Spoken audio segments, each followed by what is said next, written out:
Okay, well, thank you very much, Richard. Welcome to everyone. Welcome to this session on policing culture and community peace. We're very fortunate indeed to have three distinguished panelists. We have Cindy Butts, who is, begins on quite a long list here, so Commissioner at the Criminal Cases Review Commission, member of the House of Commons Speakers Committee, House of Lords Conduct Committee, trustee at Kick It Out, and the list goes on. So welcome, Cindy. We have John Sutherland, a former Chief Superintendent at the Metropolitan Police, Borough Commander, former Borough Commander in Southwark and in Camden, an author of Crossing the Line, Lessons from a Life on Duty. And we also have Anthony Gunter joining us from the Open University, where he is the programme lead on childhood and youth studies. And among his many publications, he has published a book called Race, Gangs and Youth Violence, Policy, Prevention and Policing. So without further ado, I'll hand over to Cindy as the first of our speakers. Thank you ever so much, Joel, and thank you for that introduction. Well, thanks everybody for being here, and thanks again for inviting me to speak to you today.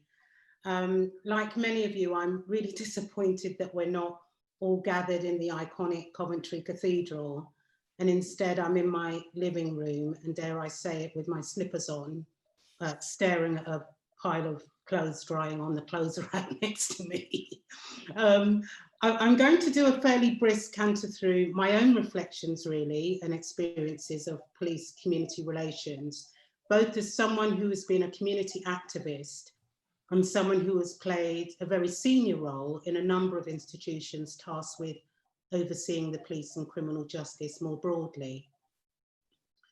In 1829, Sir Robert Peel famously said that the police are the public and the public are the police.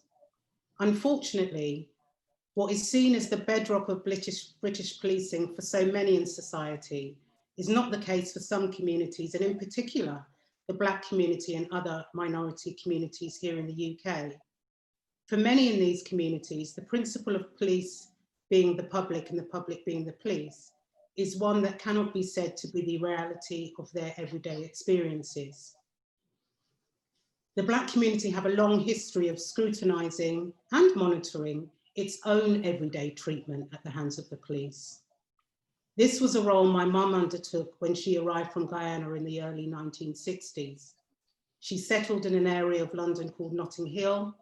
At the time, it was far from gentrified, which it now is. It's not the area that it was famously depicted in Four Weddings and a Funeral blockbuster. During the period in which she resided there, Section 4 of the Vagrancy Act 1824, which controversially became known as the Sus Laws, enabled the police to stop and search and arrest members of the public without recourse to intelligence. During this time, young Black men were regularly stopped by the police without justification under the Sus Laws. My mum quickly became aware of the injustices that existed and decided that she could not sit by. She would often remonstrate with the police whenever she witnessed the police abusing their powers, and she soon became the go-to person for families who were experiencing difficulties. I vividly remember many a time when my mum would inform me and my three sisters that we would be having the day off school. As four little Black girls, we imagined we would be going uptown to take in the delights of the West End, or perhaps visit the fun fair, only to discover that my mum had been contacted by a mother whose son had been arrested, in her view, without justification, and that the four of us would be doing a sit-in at the local police station. So there we would be, the four of us, sat on the cold floor in the front counter of the police station, mightily peed off that we weren't going to the fun fair, whilst my mum demanded to see the police sergeant and get answers as to why the young Black man had been arrested. But this isn't the only exposure that I had in my early life to policing and the poor relationship between the Black community and the police. I grew up in Shepherd's Bush and went to a school on the White City estate. My school was once described as the worst school in Britain, It is now Phoenix rising out of the ashes. Well, unfortunately for me, when I attended, the school was on fire. Aside from the poor quality of education, the lack of expectation we had, police officers were in our school on a daily basis. We had police officers long before it was fashionable new Labour policy, at the beginning of the school day, during the school day, and at the end of the school day.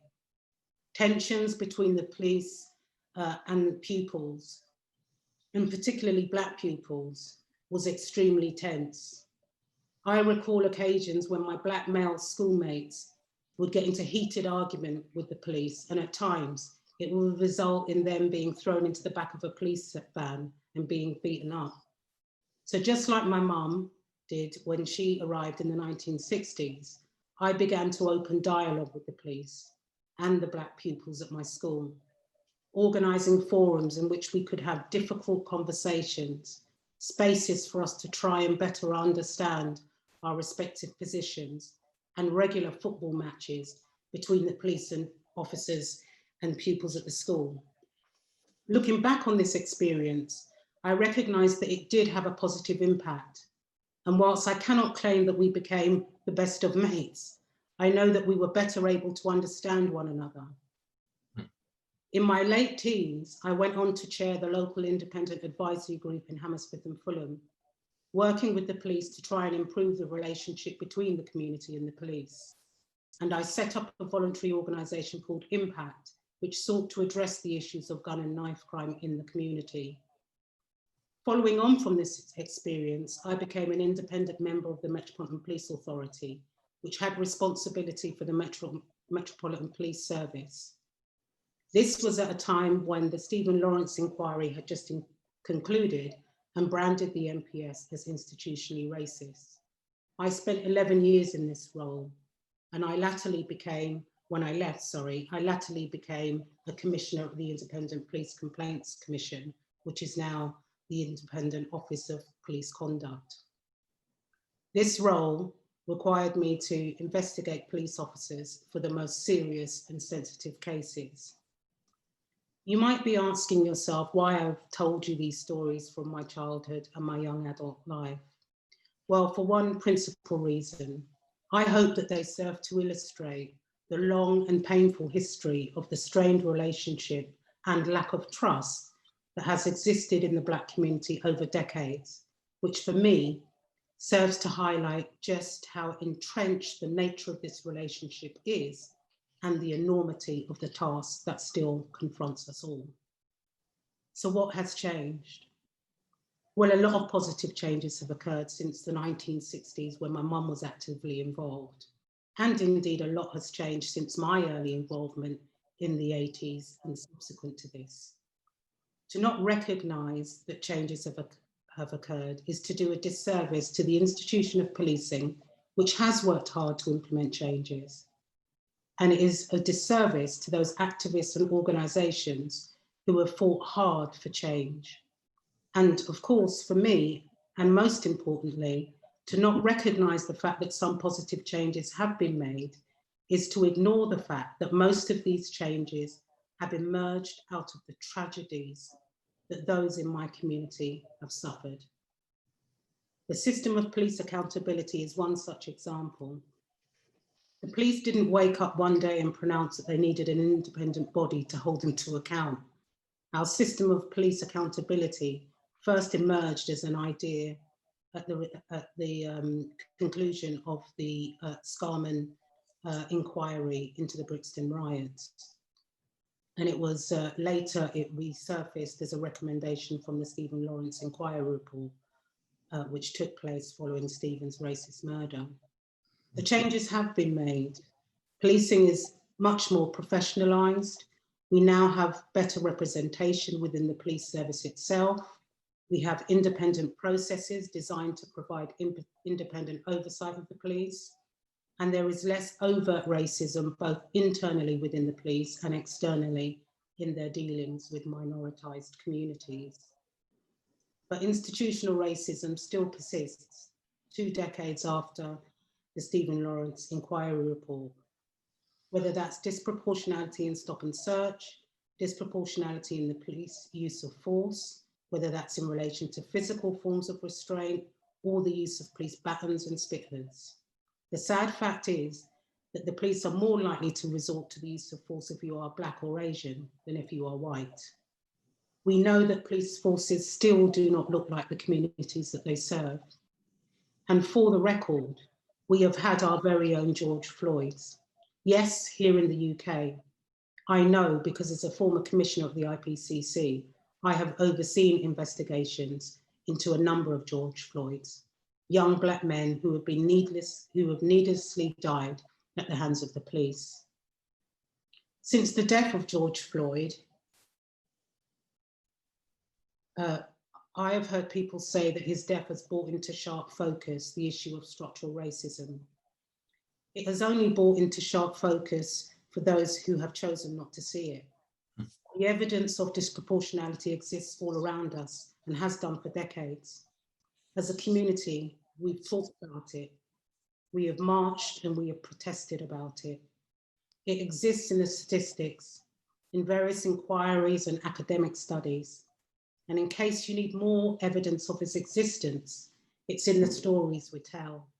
It's in the music we sing, the poetry and novels we have written. Even so, I do remain hopeful.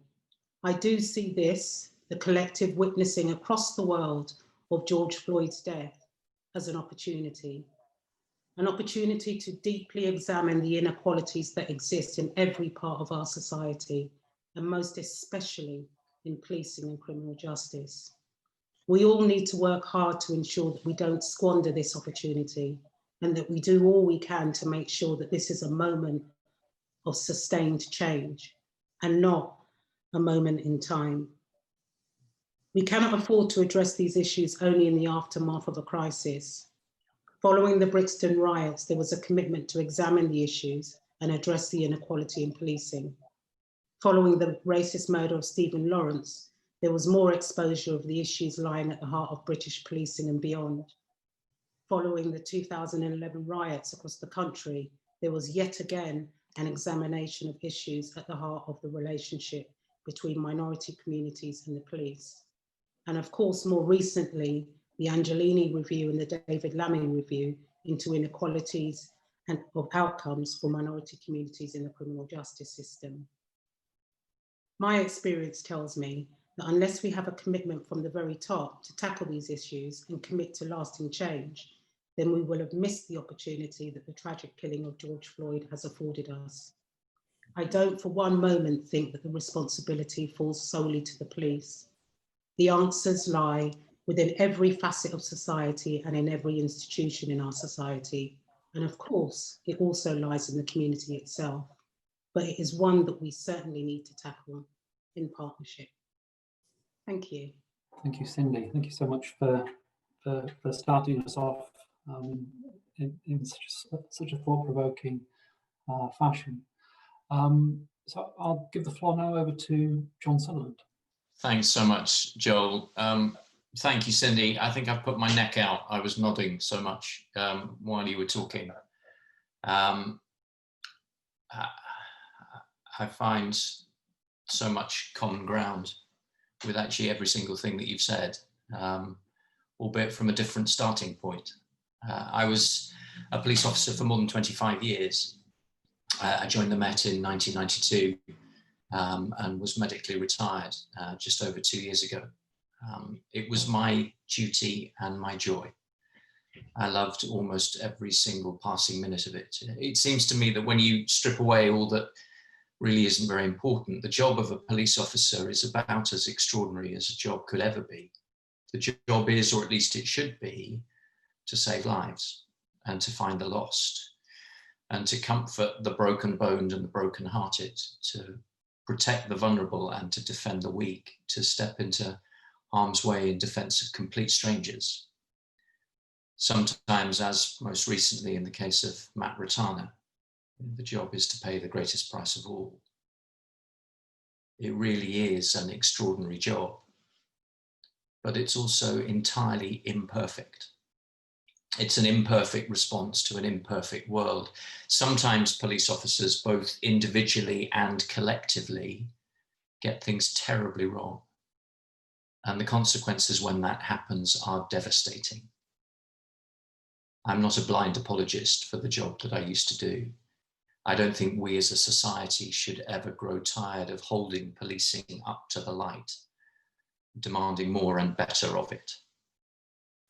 If I look at the state that we're in 2020, certainly in terms of community police relations, there's much that troubles me. There is undoubtedly, undeniably, unequivocally a trust deficit that exists between the police and certain sections of the community, the Black community in particular. And it's no point pretending that it's otherwise. The killing of George Floyd was, some would have you believe, an American case, but it had echoes around the world, and for very good reason. For what it's worth, my perspective on it is that it's his death, his killing, represents an absolute betrayal of everything I have ever believed in as a human being and of everything I ever stood for as a police officer. And it seems to me that the only possible reasonable response to his death is one of anger and of a righteous cry for change. And one of the things that troubles me, if I'm honest, is that outside of conversations like this, and outside the circles in which those conversations have always been happening, people have stopped talking about George Floyd already. So much of the rest of the world has moved on. So much of the power structure has turned its attention elsewhere, when in fact nothing's changed. So what do I think about policing culture and community police and community peace? Well, I was going to start with the same quote that Cindy used from Robert Peel, this notion that the police are the community and the community are the police. That was true in the beginning and it remains true now. Policing in this country, at least, has always been supposed to be and always should be something done with the community, not to the community. Without exception, I always did my job better when I did it alongside the people that I served. And there are a load of things I learned along the way, many more than we've got time to cover here. But as I mentioned, I joined in September 1992.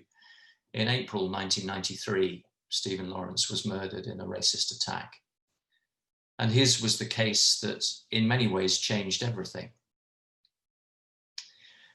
I was a part of the Met Stephen Lawrence review team during the public inquiry, and I served as a DI on the Racial and Violent Crime Task Force that the Met set up in significant part, as a response to Stephen's murder and the evident failings of the first police investigation into his death.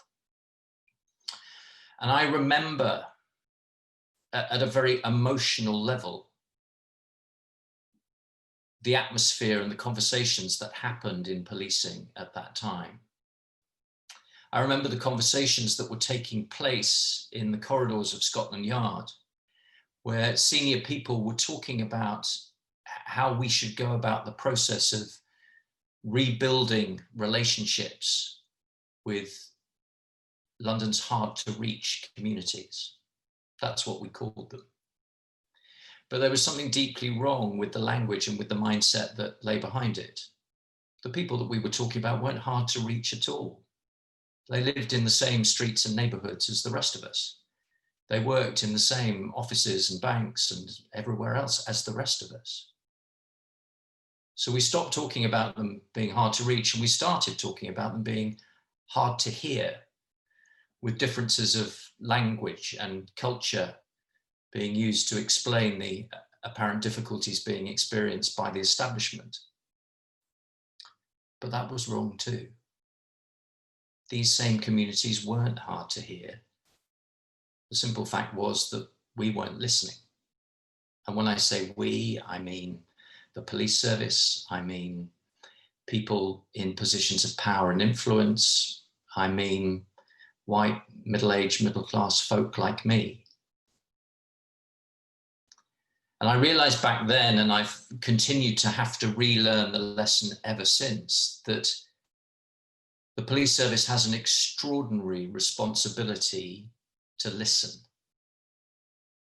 When it comes to Black history and Black experience, I've got nothing to teach and everything to learn. But I've also learned that listening alone is not enough, that actual change is required. Society has every right to expect higher standards of police officers than it does of anyone else. And it's for three very simple reasons.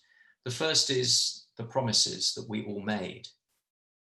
At the very beginning of our service, we promised to serve without fear or favor. The second reason is the powers that we were given. Extraordinary powers to stop you in the street, to search you, to enter your home, to take away your liberty, and provided we can justify it, to use force in order to do those things.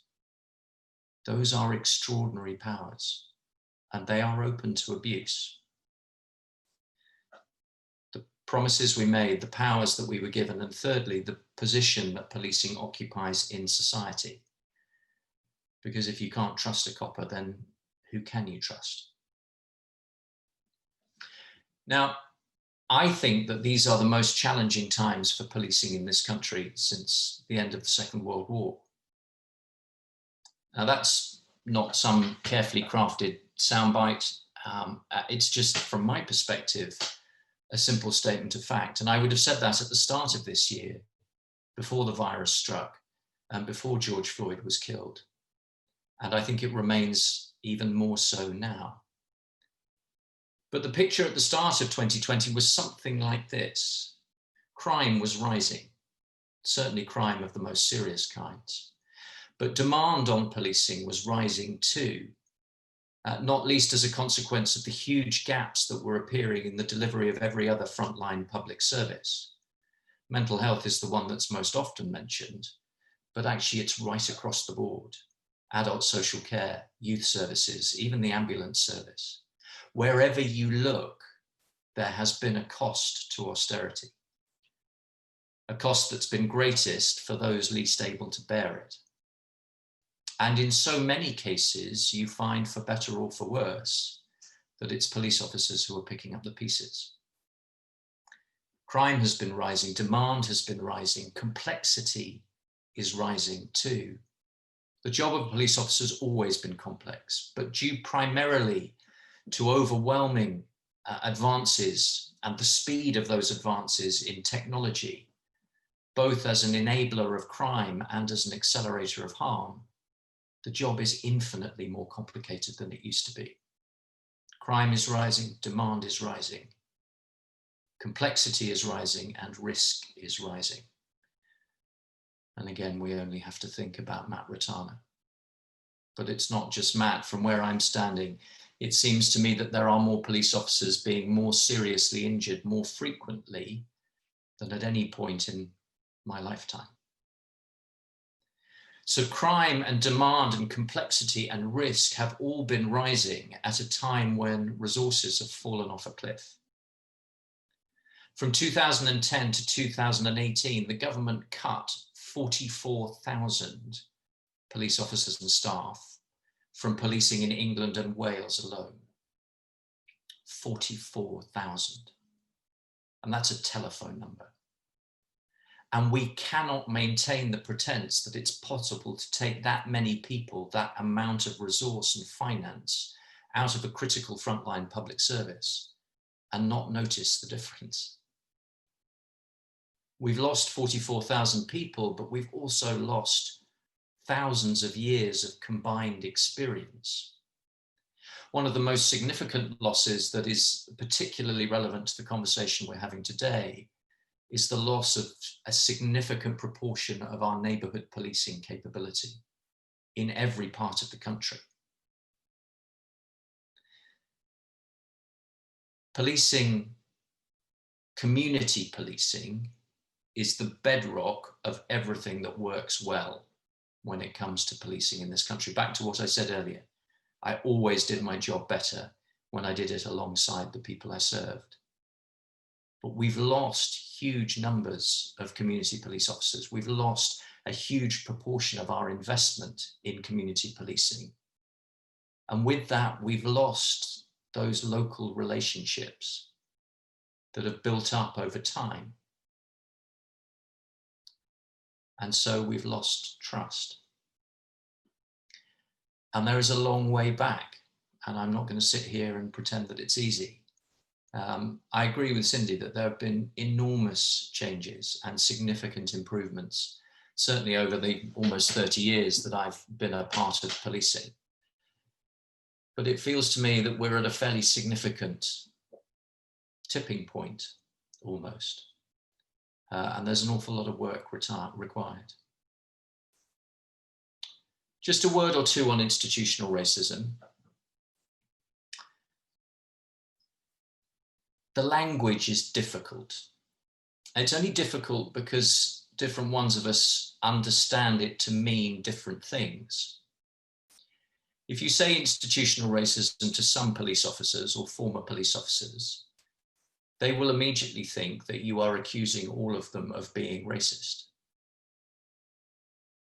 Back to when the Stephen Lawrence inquiry reported, I remember sitting in canteens and crowded rooms at Scotland Yard and in police stations and feeling confused and bewildered and defensive and hurt because I didn't think that I was a racist, but it appeared that I was being accused of being one. And it's taken me a couple of decades to try and get my head around it and begin to understand that in a significant sense, the Stephen Lawrence inquiry and so many others weren't really talking about me as an individual. They were talking about something much bigger, something much deeper, something much further reaching and more significant. They were talking about something that lies at the very heart of our society.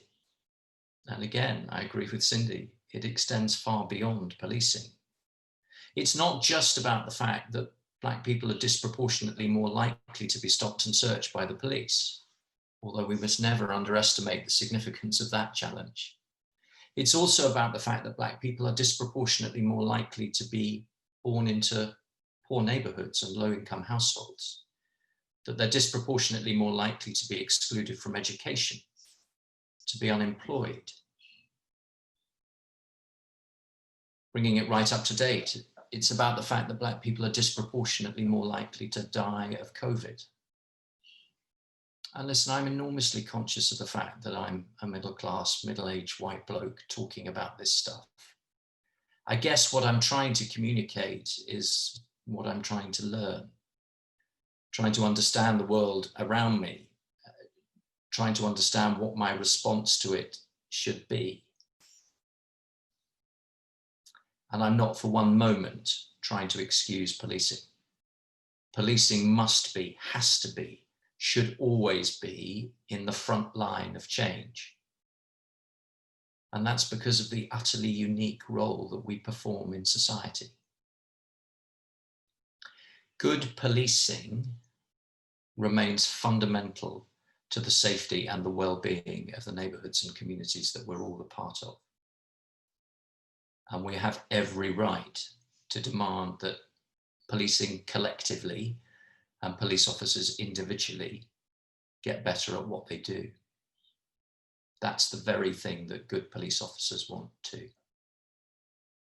Thanks very much. Thank you, John. Thank you very much for that. I'm sure there'll be a lot of questions to follow up in due course.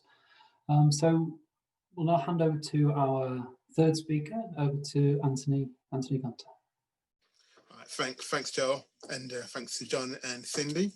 I was in a bit of a quandary what to talk about today in terms of this topic, because to me, it's a very simplistic, not simplistic, but there's two camps, aren't there? There's those who believe that the police are doing a great job, crime's on the rise, and of course there are those under the receiving end of it who are feeling, all these years of pain and hurt, and and I think we all talk to each other in the same camps, but there's very little cross communication, and I think it'd be easy for me to talk just about experiences, my experiences, or experiences of young people I've worked with or that I've researched, and then the people who agree with me will be cheering, and those who don't agree with me will be saying, well, here we go again.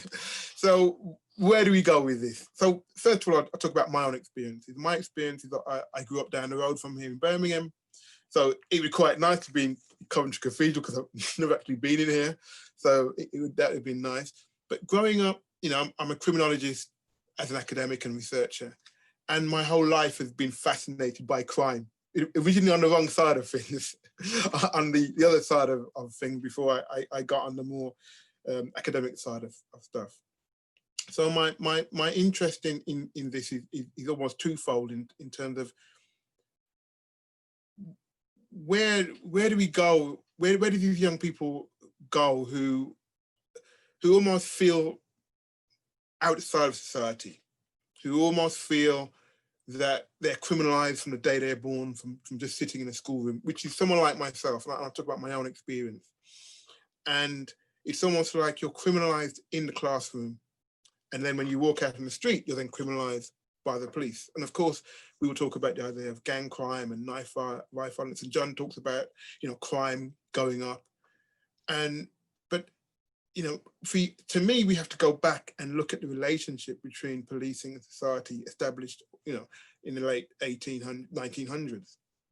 And before that, so, I will read you an extract from KRS-One, who's a rapper from Boogie Down Productions. And he had a track called The Sound of the Police. He released it in 1993.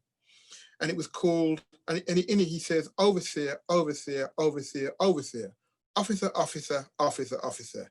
Yeah, officer, from officer to overseer. You need a little clarity? Check the similarity. Check, he says, the overseer rode around the plantation. The officer is off patrolling all the nation. The overseer could stop you what you're doing. The officer will pull you over just when he's pursuing. The overseer had the right to get ill, and if you fought back, the overseer had the right to kill. The officer has the right to arrest, and if you fight back, they will put a hole in your chest. Now, to me, that's really important, the relationship he's talking about between the overseer and the police officer, particularly when you're talking about Black communities. Because, we need, I'm of Jamaican heritage, and the Jamaican police constabulary force has a horrendous reputation, but all the officers are Black.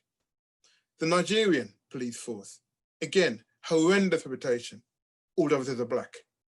But as an important point, they were established by the white colonialist project from the UK, from Britain, and they were set up almost like a paramilitary force. So it was never about policing consent, like it was the case with the Metropolitan Police Force and the other police forces. Of course, Northern Ireland was different. Northern Ireland was much more similar to Jamaica and Nigeria in terms of paramilitary in nature. Again, we look at America, the killing of George Floyd. It's no coincidence that happens, because again, if we look at the Commonwealth settlement of the Commonwealth, when the Americans, got independence from Britain, on the eastern border of America, they had the control there, but of course they then went to take over the frontier lands. In other words, they then went to take over the indigenous people by force. So there's a massive link between their police force and their military, which in Britain, or mainland Britain to be precise, we don't see the link, except when it comes to Black communities. So in Jamaica, they use force to keep the Black poor population down, or the workers from protesting. But then when they come to England, they're policed differently from the white population. So in Handsworth in Birmingham, St. Paul's in Bristol, Topcliffe in Liverpool, Moss Side, Manchester, of course, Brixton in London. They're almost like little mini colonies inside the UK, whereby paramilitary force is used against them. But why is that the case? Why are these groups of people seen differently than the white majority population? And it's because of how we, how the colonial project constructed notions of blackness, notions of Asianness, Orientalism. And so black men are seen as violent, aggressive, not very bright. Asian men are seen as not very physically endowed, but are very intelligent or more intelligent than black people. So the terrorist narrative fits them more than the aggressive black violent robber. So John talks about, not understanding, being seen as a racist and being quite offended by that. Well, of course, because, racism is a very complex thing in that you breathe the air of racism or racist perspectives and dialogue. So it's not the police force are racist, but it's just that they inhabit an environment that sees groups of people as inherently problematic, inherently criminal, inherently difficult. And the police are tasked with doing the dirty job of mainstream society to keep these people in check. And therefore, for me, the solution is, what is the new social contract for policing?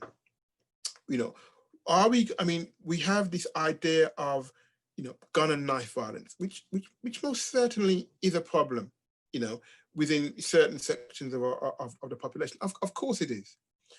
But in terms of the general level of violence, it is small.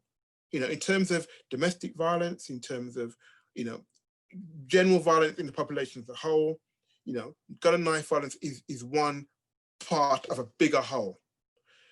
And if we get the police to just focus on that narrow angle, we're almost giving them carte blanche to say, it's true, these people are the only problems in our society, but the other people are not a problem. And that to me is problematic. So, we've changed the language from gangs now to county lines. So again, now we're saying these children, these young people are exploited. So we're getting social workers involved. But the police are still playing a large role in this. And therefore, if we really are talking about harm and safeguarding, then the police should play a very minor role. They should play a backline role. But the police are the one, national crime, I can't remember the National Crime Squad, agency, sorry, they're putting out information saying, this is happening, that's happening, we need to do X, we need to do Y. Similarly with the public health model around gangs. Again, the World Health Organization accept that violence is a health problem, but yet we go to the Glasgow model, which is led by the police. And this is not a public health model, because the public health is completely different to law enforcement. They are not the same thing. So, but we get a model of the police in Scotland leading it, and everyone else is secondary. So of course, Sadiq Khan in London under a great deal of pressure because he didn't really think through his policing and crime strategy. He's caught on the back foot. He then sets up a similar model to Glasgow, but what he's telling is that we have £3 million for crime prevention work, and we have tens of millions of pounds for law enforcement, and that law enforcement money is trying to make up for the cuts that John referred to earlier around the policing budget. And so if we're really serious, then we should invest in our policing and community neighbourhood policing, but we should equally invest in the other services that work hand in hand. And I really do, neighbourhood policing, community policing is something that I really do believe wholeheartedly in. And my research was actually looking at safer neighbourhood teams, in East London at the time. And that's not to say that there aren't issues with that, because the safer neighbourhood teams were embedded in the community doing a good job. But then unfortunately, the territorial support groups who would come in and do all the good work. So there needs to be some kind of communication, internally between the police in terms of their work, because I've talked to many police officers who would tell me that they're really upset about the work done by the gangs units, you know, done by that sort of negative work. And, you know, we need to understand that the police are not monolithic. There's lots of internal battles and debates and arguments going on, and resource grabs, let's be honest. And I think the key is to really hammer home this notion that we need to support the really positive work going on in the police service, around working with neighbourhoods, around working with communities, and support them in terms of saying, well, they need to play a central role. And the role of maybe the more macho element of things, that they do have a role to play, don't get me wrong, in terms of serious organised crime.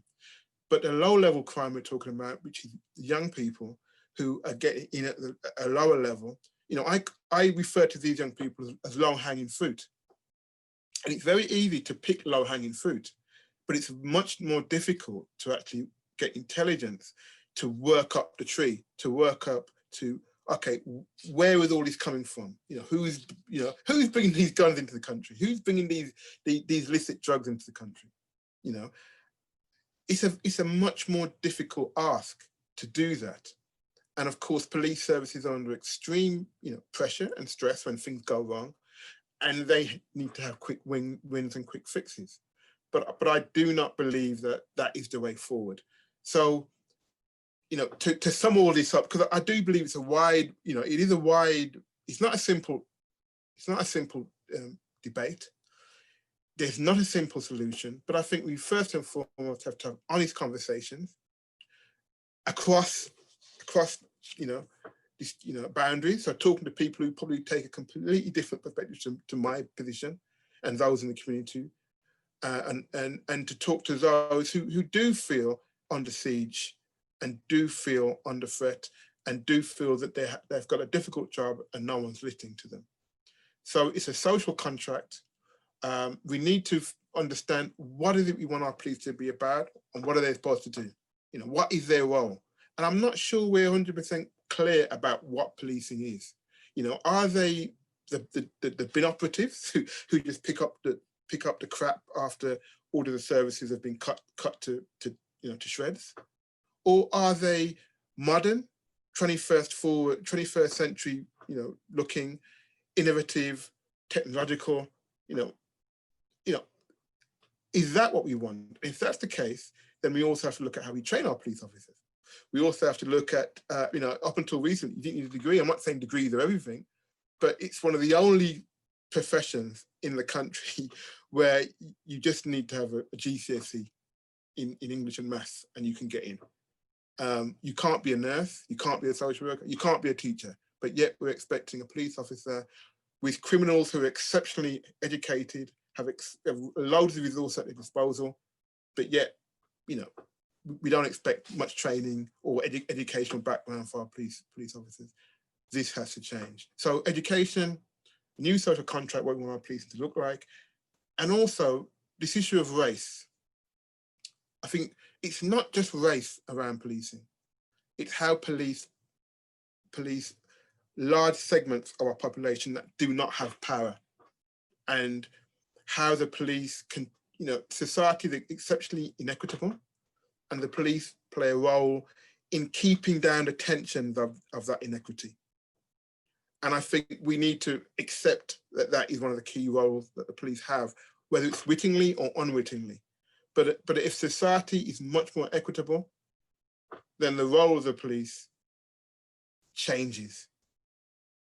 And you know, so, you know, I think, yeah, that's where I'd end it. It was a bit, you know, all wide ranging, but I do believe it is messy, and I do believe it is complicated. And I think we can only get to the bottom of it if we accept that, acknowledge with it, and start to try to work our way through what is an entangled mess, to be honest with you.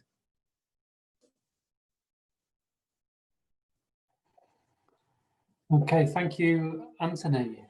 Thank you very much for sharing those reflections. So we do have 2 questions at the moment. So if we we'll put those questions to our panelists, and other people can continue sending their questions in. The first question, so thank you all so much for your authenticity and candour. How can we change the institutions that we expect to protect and nurture us when they are created and retained by a system whose drivers are not really interested in rights, in fairness, or in collective action, in a world where individual competitive action is rewarded and a culture of compliance to the needs of elites? The elites matter so much. We see human security defined and protected by the majority of those outside, by the majority of, and those outside are valued less. Do any of the three of you want to have a go at sort of responding to that question? Everyone's sitting on their hands. You can unmute. Not a softball question to start off with by any stretch of the imagination. I don't mind starting us off. I think I might need the rest of the day to understand the question, and that's my problem, not the problem of the person who's asked it. I mean, I used the phrase tipping point earlier. I think we are at some kind of a tipping point, whether it's because coronavirus has revealed some of what might have been previously hidden below the surface in terms of inequity in society, whether it's because by a slim margin America has rejected Trump and all that goes with that. I do think we are at a point in time where we're being given an opportunity to change. The question is whether we take that opportunity. I do think that we live in a deeply inequitable society. I think it is systemic and it's generational. And the lines are drawn, I agree with Anthony, it's not just about race, although race is arguably the most pressing, but it's drawn along economic lines, it's drawn along gender lines, it's drawn along geographical lines. And the evidence is there before all of our eyes. The question is, what are we going to do about it? Or are we just going to say, look, this is too difficult, and lapse back into the status quo? That's what I was trying to get at when I was perhaps slightly clumsily earlier on talking about George Floyd. You know, for a month or two, it was the story on the front pages. In the period since then, those who've always cared about the issue have continued to fight and have continued to campaign and have continued to protest, but it's not on the front pages anymore. And my concern so often, Cindy talked earlier on about the fact that so often it seems to require a crisis, a catastrophe, before we'll change. My concern is that wheel is just turning around again. For a period of time, we were all talking about it. 2 or 3 months on, not enough of us are talking about it. And in the meantime, nothing's changed. I'd agree with all of that. I really would. Although I would take issue with one thing, though. I mean, you say it was on the front of the pages of the newspapers and that we were all talking about it. I think policing has been incredibly silent, quite frankly. We have seen industries, whether it's advertising, whether it's, you know, Aunt Jemima being taken off, you know, syrup, or Uncle Ben no longer, you know, being on the rice, which, you know, yes, I think that's important, but it's not the most important thing for me. For someone who has campaigned and been an activist and has attended marches since, you know, as long as I can remember, I've never seen someone hold up a placard saying "Free Aunt Jemima." You know, for me, for me, I think there are some really key issues around policing and human rights that I just don't think we are having those conversations about. So whilst conversations have been had, I think that policing has been incredibly silent. I think the Met has been incredibly silent. What does this mean to them? How are they re-examining themselves? Are they holding up that mirror? Are they having those discussions with communities? And what action do they think needs to happen? I haven't heard any of that. And so my fear is that this will slip by and we won't take the opportunity that it affords us. We're already seeing increasing polarization on the issue. In fact, we've only just had the government minister, Kemi Badenoch, stand in Parliament and basically, denounce all that George Floyd and the Black Lives Matter movement ought to stand for. Now, if that is coming from the very, very top of our democracy, our leaders of this country, then I personally think that is a green light to all those who don't see the need for change and who are not committed to making that change happen. So I am incredibly fearful. I try and stay hopeful, but I do worry that actually we will let this moment pass.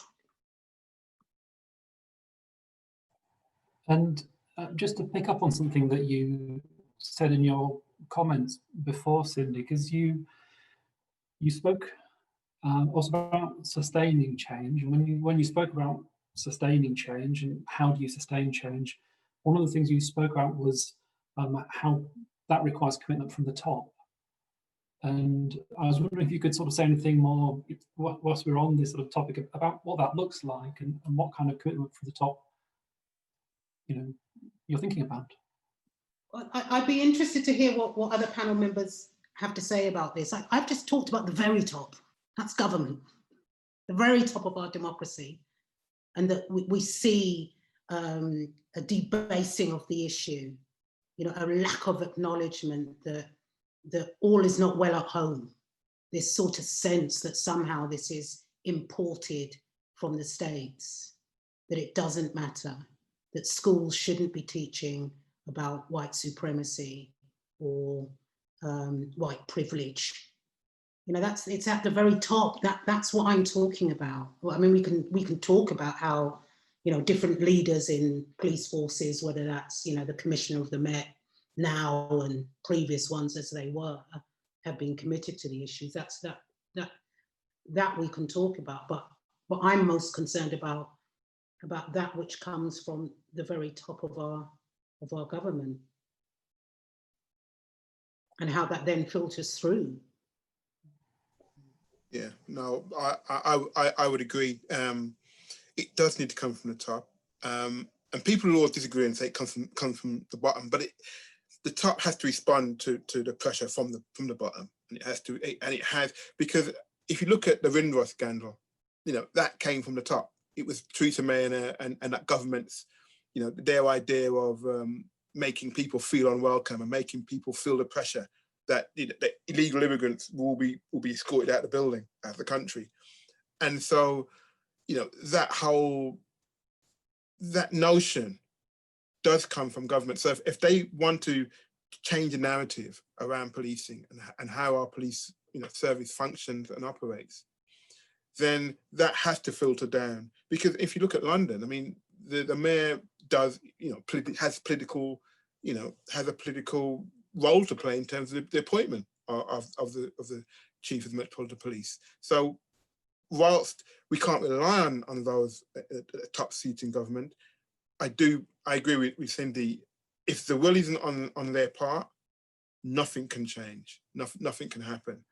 And it's interesting that they get a black woman to sit in Parliament and to basically crap on critical race theory, which was actually created by a black woman, in the United States, or key African American feminist scholars had a major part to play in critical race theory from a legal perspective.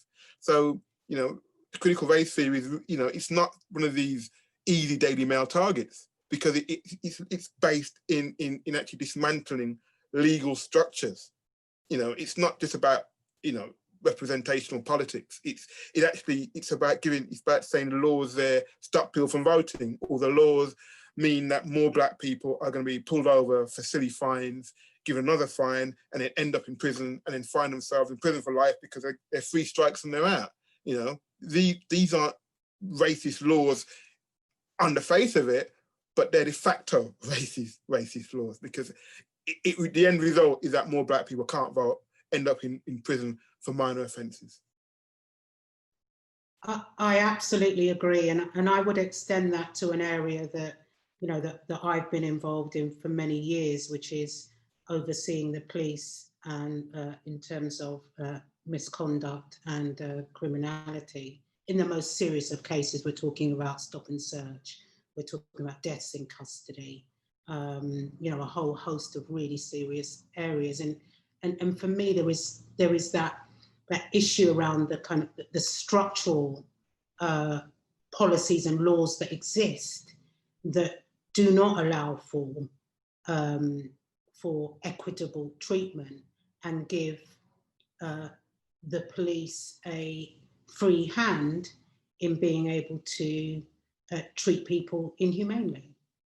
So when I investigated, and I can think of a number of different cases that I investigated where individuals died at the hands of the police, there is that bit of the law that says officers can rely on their honestly held belief, right? So if an officer believes that somebody honestly believes, which isn't objective, which is difficult to disprove, but if they honestly believe that they were going to be attacked, where does that leave one in assessing conduct and whether that was right or whether it was overzealous, or whether or not you know, they should face criminal charges in respect of that conduct and behaviour. So there is always that law that sits there that is a get out of jail card, quite frankly.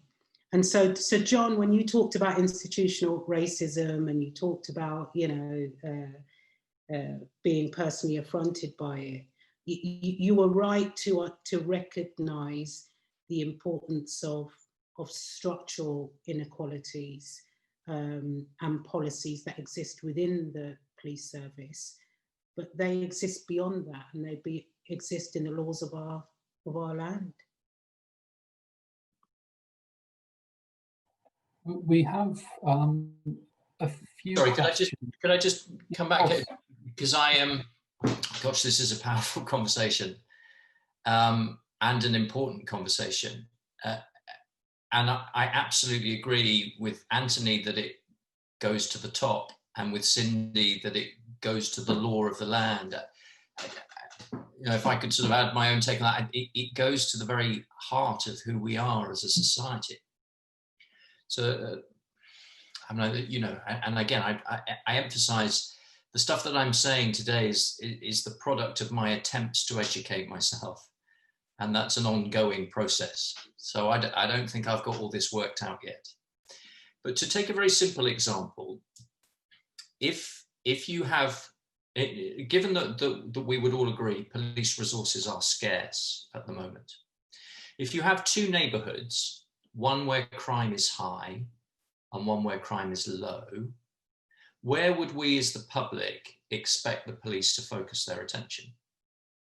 It's not a trick question. I mean, the vast majority of us would expect the police to focus their attention in the high crime neighbourhoods. The problem is that the population of that high crime neighbourhood is disproportionately disadvantaged. And what we know is that it's disproportionately high ethnic minority resident population. And so in the very fabric of how we operate as a society, there are groups of people, communities, populations who are disadvantaged from the beginning. and I don't have an answer to that, but that's part of what I'm trying to understand. It's part of what I'm trying to wrestle with. At 11 o'clock in the morning on a school day, if a police officer is out on patrol in the street and is dealing with those who are absent from school, well, we know disproportionately young black boys are more likely to be excluded from school than young white boys. That's just a fact. That's part of how we are as a society. So we're sending police officers into high crime neighborhoods.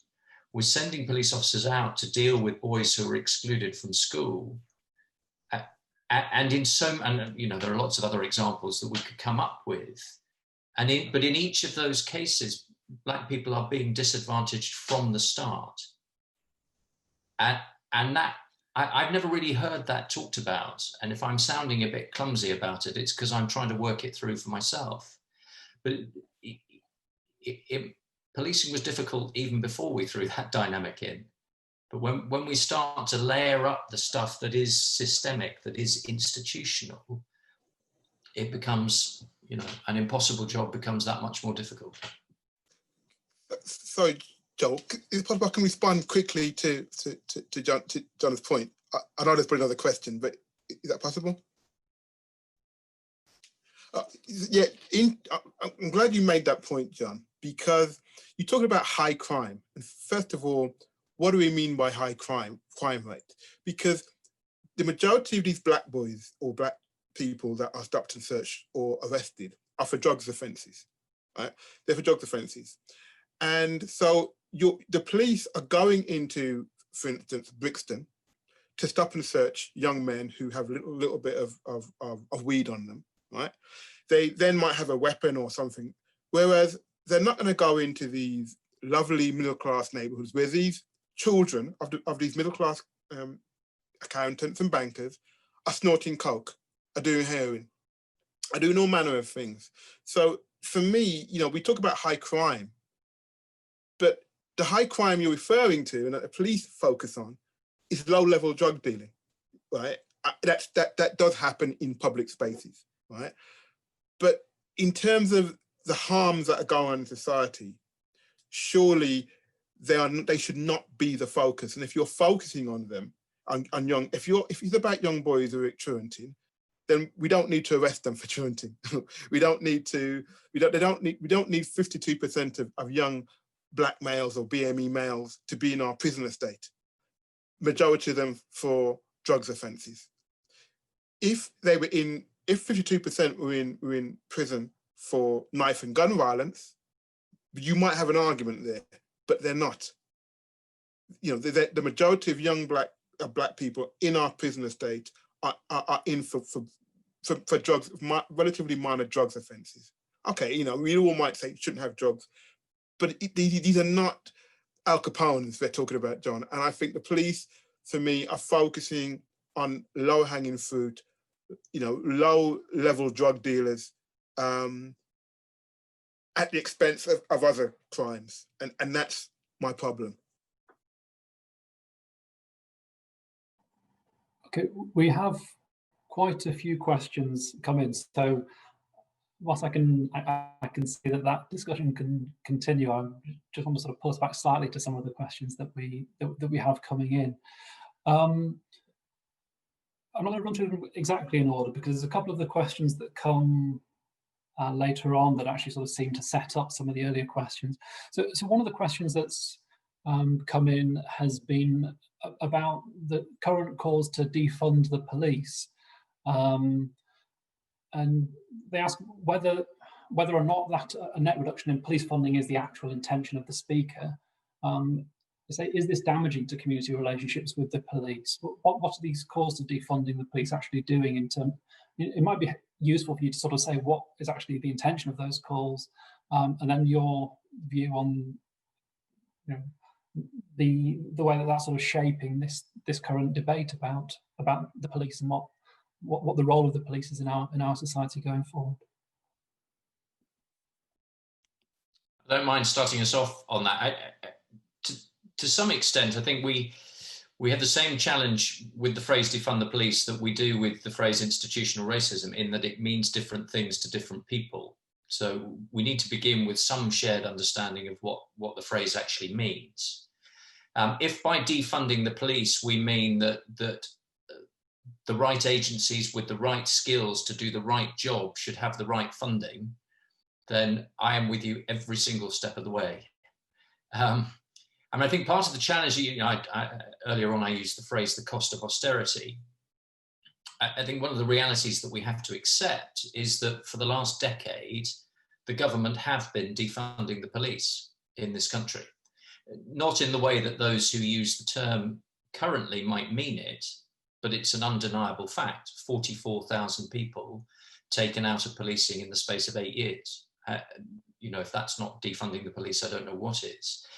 So one of the challenges we face at the moment is that policing is not sufficiently well funded, sufficiently well resourced to do even the most basic job that's being required of it. We can't get much further in the conversation without acknowledging that fact. But it's equally true that, notwithstanding the fact they're already underfunded, they are picking up a huge proportion of the work from other frontline public agencies. Because however strapped policing is, everyone else is at least as strapped, if not more so. So back to the example I used earlier, mental ill health, subject very close to my heart for personal as well as for professional reasons. When a police officer is called to deal with someone in mental health crisis in a public place, they're actually being called to deal with someone who is medically ill. They're being called to deal with someone who doesn't belong in a police station, they belong in a hospital.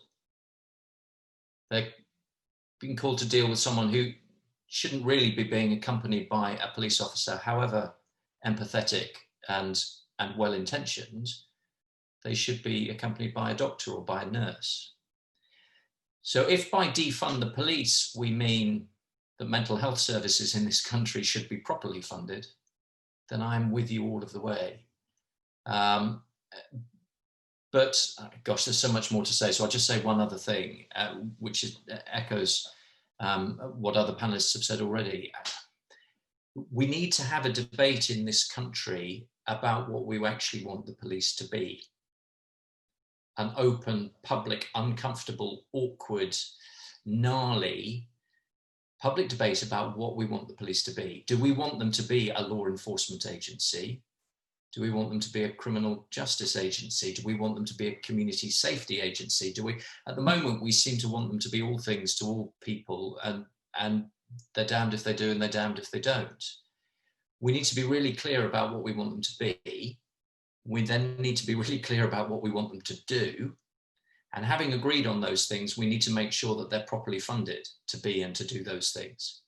And then every other bit of funding needs to go where it belongs, whether it's mental health or adult social care. But at the moment, we are setting up the public sector to fail in this country. And in every case, it's the most vulnerable in society who suffer most as a consequence. I just can't disagree with that, John. Absolutely, absolutely. I actually think that there has been a sort of deliberate, if you like, attempt to reframe what is meant by defunding the police. My understanding of the term is exactly as you've described it. And it's not just about our public institutions, it's also about the police and how much we are willing to fund them and whether we're funding them in the right areas. But I actually think that there has been quite a deliberate attempt to try and muddy that water in order to, I think, deflect from what it truly means and the challenge that it presents to us. But I don't disagree with you in any way. I think that's exactly what needs to happen. For me, I think it really is about a redistribution, if you like, of our public funds and what we see as being most important and most vital for our services to provide to the public, and most especially those who are vulnerable and disadvantaged. I can't see it happening though. I can't see it happening. I mean, you know, you say that we need to have a conversation. I think we've all said that we need to have a, if you like, a public reckoning about what do we want from our police service. I'm not so sure there's the appetite to do that. I don't think there's the political will to do it. I think we need to clarify what that means. Defunding the police, it's almost like the American colonization of all of these debates, right? And it stems from the United States and their model of policing. And basically in the United States, what they do is they take funding from the social services departments and they put it directly into policing, you know, and so the policing budget goes up and other budgets go down. So theirs is a very nuanced argument in terms of how policing works and is funded in the United States. But then it becomes transferred here, and it can't be transferred here because our models of funding are completely different. And therefore, Cindy said it's misconstrued. It isn't misconstrued. I think it's a wrong-headed argument. I think that they shouldn't be using that. They should not be using that language in the UK context because it's not relevant. And therefore, the right love it. They can jump on it and say these people are nutters, they're Marxists, and they use it because it's a wrong-headed debate that they're using in the British context. People who are against the arguments entirely use it to crush the complete debate, and so you know, the defunding the police has no role in the British context of the debate.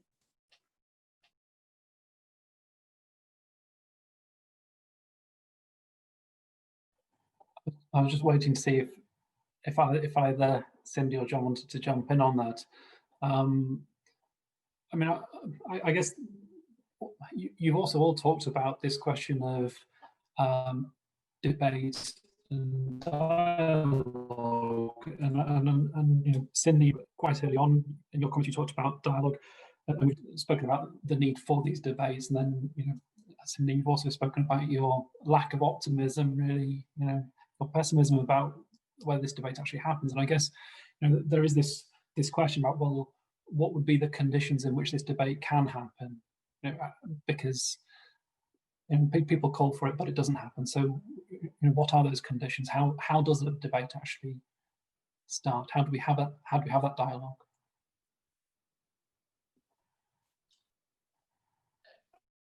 I share Cindy's pessimism about the reality of some of these things changing, but I also share the stubborn hope that Cindy's articulated a couple of times. We can't give up on hope. I think one of the biggest obstacles that we face in any substantial change in society is that both culturally and politically, we live in hugely impatient times. We want everything in a hurry. So I can pick up my phone and in a minute's time, there'll be a cab outside the door. Or in 10 minutes time, there'll be a meal outside the door. I want my food faster. I want my broadband faster. I want everything to happen in an instant. And that's exacerbated in the political context that we live in, where the electoral cycle means that the focus is always on the short term. And so we get exercised about today's headlines, but by tomorrow, or never mind by tomorrow, by this evening, we've forgotten about those and moved on to the next thing. Yeah. Some of the things that we're talking about now are not going to be fixed by next Friday. And so we need a complete change of mindset to say that these things that we're talking about are so important that we've got to continue to invest in them. I don't just mean financially, I mean in terms of time and effort and passion and commitment. We need to continue to invest in them for as long as it takes to get the job done. And I think that challenges both popular culture and certainly political culture, where we want everything in a hurry. Yeah, I sort of agree with that. I guess I agree with that in the sense that, you know, as we've all articulated, the issues are complex, they're multifaceted, they really do relate to, you know, the real core principles of what we want to see in terms of policing, as well as sort of wider issues around, you know, poverty and disadvantage, etc. But I am also, and so for that reason, I do understand that change takes time. But there are a number of things. Firstly, we've been waiting a long time, right?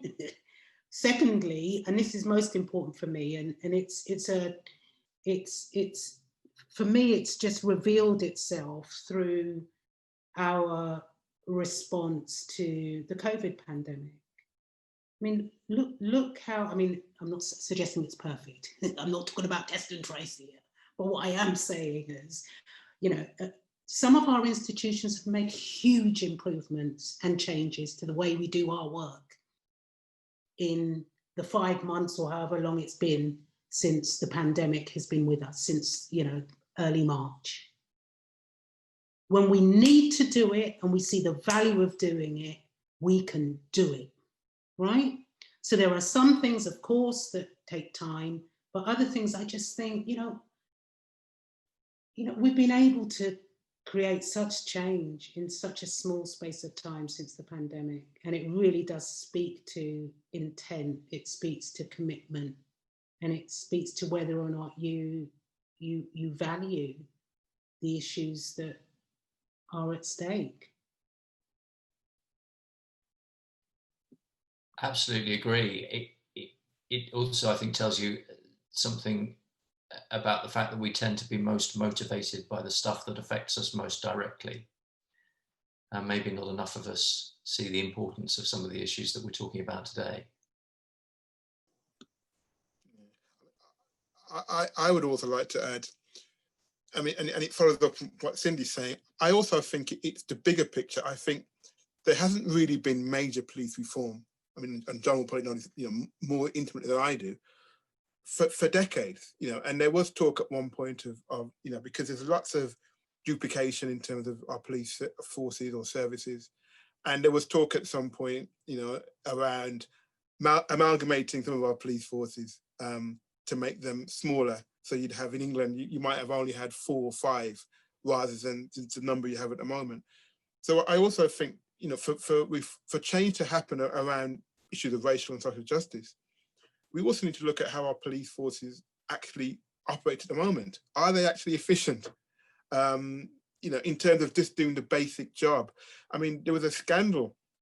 I'm getting to operational issues now, which is over my pay grade, but there was a scandal around basic CID duties. I mean, there was a dearth of basic CID officers because of austerity, and lots of officers, lots of experienced criminal investigation department officers had left or been seconded to head up specialist investigation units. So the bread and butter work of being a detective, constable or sergeant or inspector, there was a dearth of people to do that. So, you know, there's lots of operational problems within the police, of accountability, of being able to do their job effectively, you know, basic work that does also need to be looked at. And if that's looked at, then I think we can also start looking at accountability with the community and other broader issues. But at the moment, I don't think the service is fit for purpose in terms of how it's structured and organised. Cindy. Can I just quickly, because I know John's going to give a much more lengthy and informed response than I can give, but I really did want to endorse that. I think there is something about, is it fit for purpose? What is it doing now? You know, its efficiency, all of those issues. But let's not forget the direction that policing is moving in such a rapid way. And that's in relation to AI and predictive policing. I am hugely concerned about the efficacy of AI, predictive policing, and what that will mean for many minoritized communities, and most especially the Black community.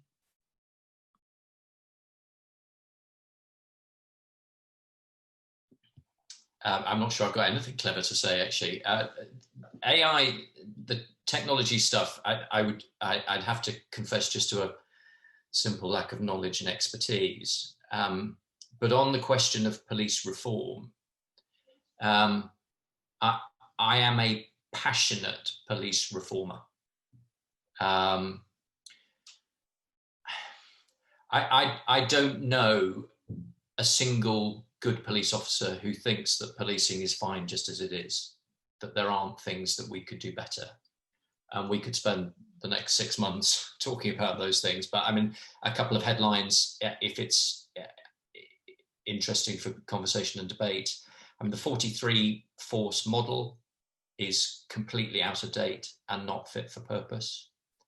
But before we dive into specific numbers, there's an awful lot to be learned from the Scottish police experience of going from 8 regional forces to a single force. There's a huge amount of good there, but it's not been all plain sailing. So we need to learn from the experience of others. But absolutely unequivocally, the day for 43 forces and 43 different ways of doing things and 43 different chief constables is long past.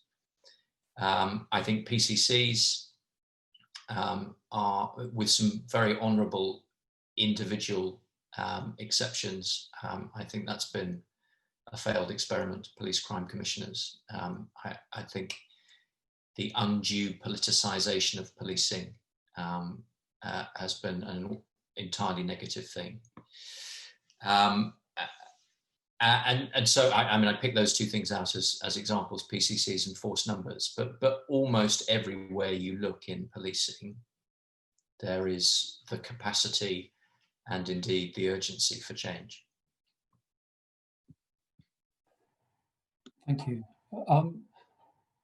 With time in mind, I thought maybe we can just take one more question, if that's all right. So there's a question here about to what extent would increased representation of minorities within the police force make a difference to its relationship with these minorities in society?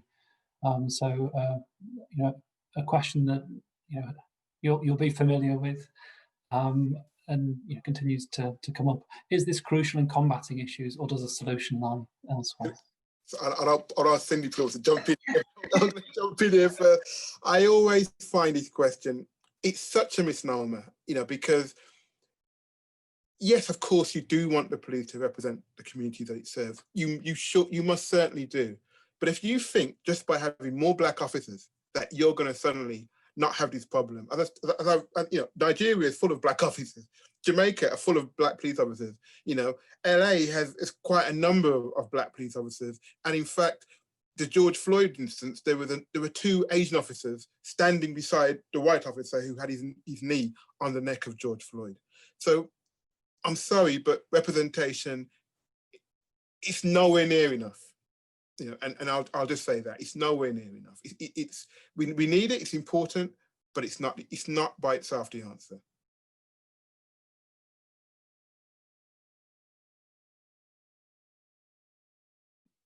Not going to argue with that. For me, I think it is very important. It's not the whole answer at all.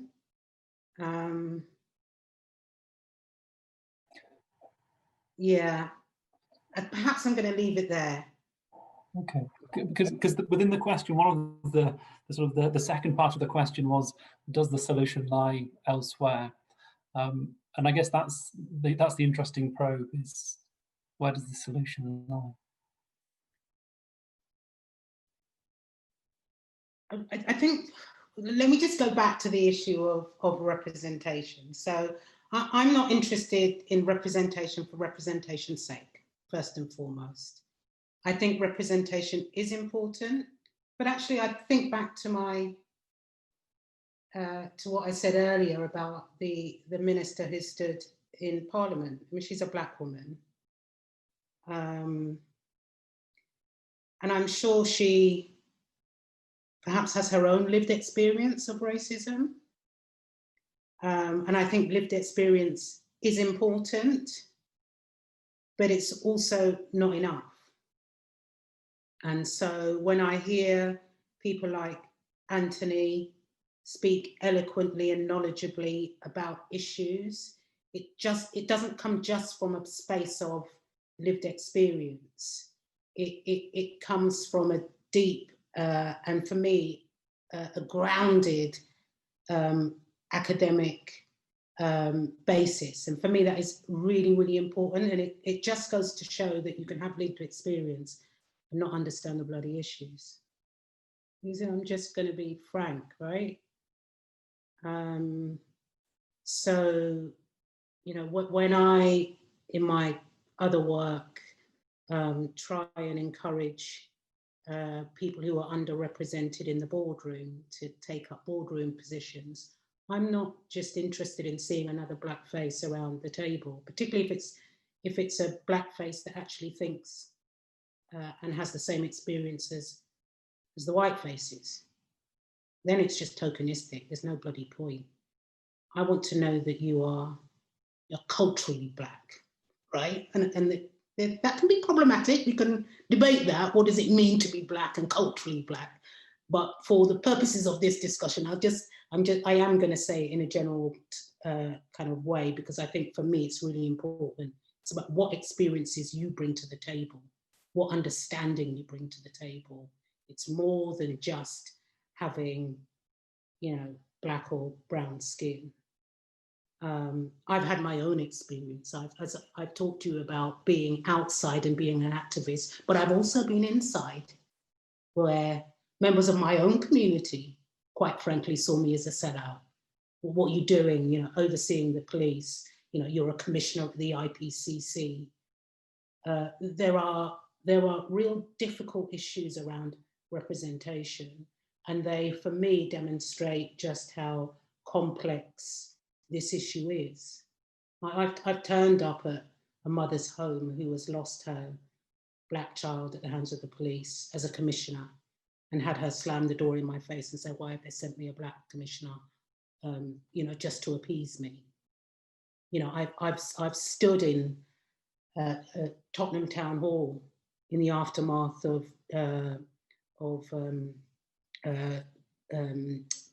Baker's murder, when he was shot by the police. And I've had to address hundreds and thousands of the black community who had already experienced Mark Duggan's death, who had already experienced the Tottenham riots. And I've addressed those communities and had a black woman sitting right at the front saying, just because you're black, we don't trust you, right? So just to put some real sort of context on the issue of representation, it matters, but it's not the key issue. The key issue is what we've all been talking about, which is about addressing the systemic issues that exist in the police and beyond. Sorry, I went on a bit there, sorry. No apology required whatsoever. We're at past now, so I'm aware that that's officially our time is up. I don't know whether any of you had anything particularly burning that you wanted to share before we finished, but if not, it's sort of up to me to thank you for sharing your experience and insight for the last hour and a half. It's been a real privilege to be sort of sat here with you. It's a shame, as you've said, that we couldn't do this in person, where there'd probably be more time for us to keep talking. But yeah, thank you so much. It's been a real pleasure. Thank you. Thank you very much. I didn't think I'd enjoy it. I actually found it really interesting and enjoyable. So yeah, thank you. Absolutely. Thanks very much.